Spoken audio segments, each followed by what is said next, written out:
Why has the last host chosen Earth to be its final battleground, and will Earth's mightiest heroes be strong enough to overcome them? Well, let's hop on into Avengers issue number 3 and find out, shall we? So, picking up from where the last issue left off, Robbie Reyes, the Ghost Rider, and Jen Walters, the She-Hulk, are bonding over their mutual hatred of alien bugs. Forces greater than them, by which of course I mean the plot, are all drawing our heroes to the very same place, and because of that, the Hulk tunnels down to the center of the Earth, and Robbie follows in his car.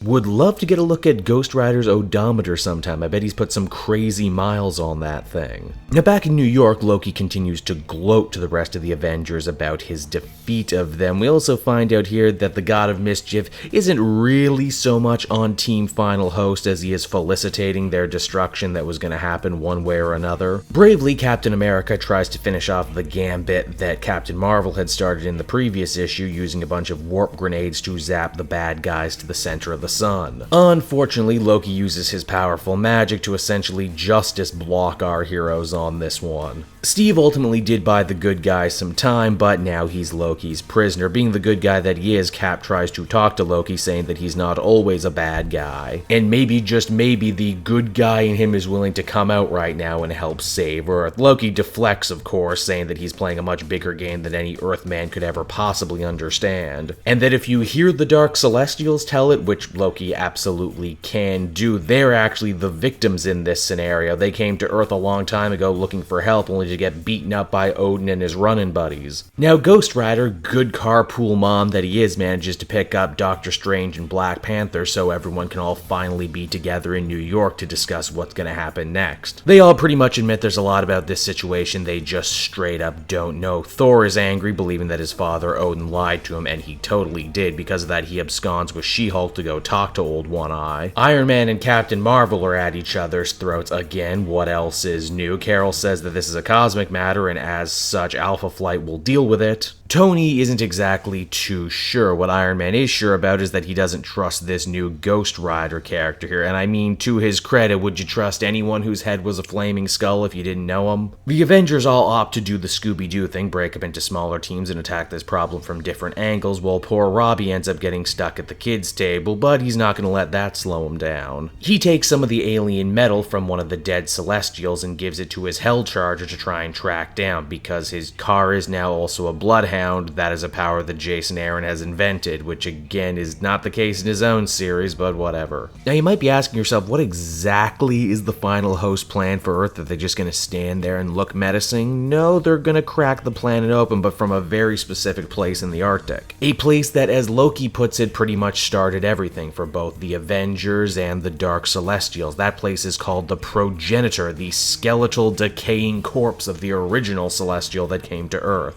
And that right there is where Avengers 3 ends, everybody. Overall, I thought this issue was pretty cool, even if it is a bit of a pet peeve of mine to finally have the team all come together in this issue, only for them to break off in smaller teams again. Yeah, Jason Aaron knows what he's doing, and working it like that for the first 2 issues actually managed to have characters bounce off each other in interesting ways, and shaking them up will probably do the same. I'm man enough to admit when my own personal bias pokes through. Again, 3 issues in and I'm not entirely convinced Jason Aaron actually understands Robbie Reyes, the Ghost Rider, and what his deal is, but I am happy to see him getting a spotlight, and his new character journey of trying to get the other Avengers to respect him is a good one. Loki, as ever, too, continues to be a wonderfully complex shade of gray type of villain, and I'm interested to see where he's going to go from here, especially considering that he's the villain in so many other stories that are going on right now in Marvel. Overall, I'd feel comfortable giving this one a 7.5 out of 10. Good, but I enjoyed the first 2 a little bit more. Hey there everyone, it's your old pal Cape Joel, and I want to thank you so much for watching to the end of the video. If you did, why not check out some of these other videos I've been working on? Then you can follow me on Twitter and Facebook at Cape Joel, so you're always up to speed on what I got coming out next. And hey, if you really like what I do, you could check out my Patreon link down in the description. Patrons get exclusive access to videos and podcasts before anyone else, and you can do so for as little as $1 a month. That's only $12 a year, and I would really appreciate it. So, until we meet again, everyone, this has been Cape Joel. Thank you so much for watching, and I will be back again with more comic content that smacks of greatness. Bye-bye.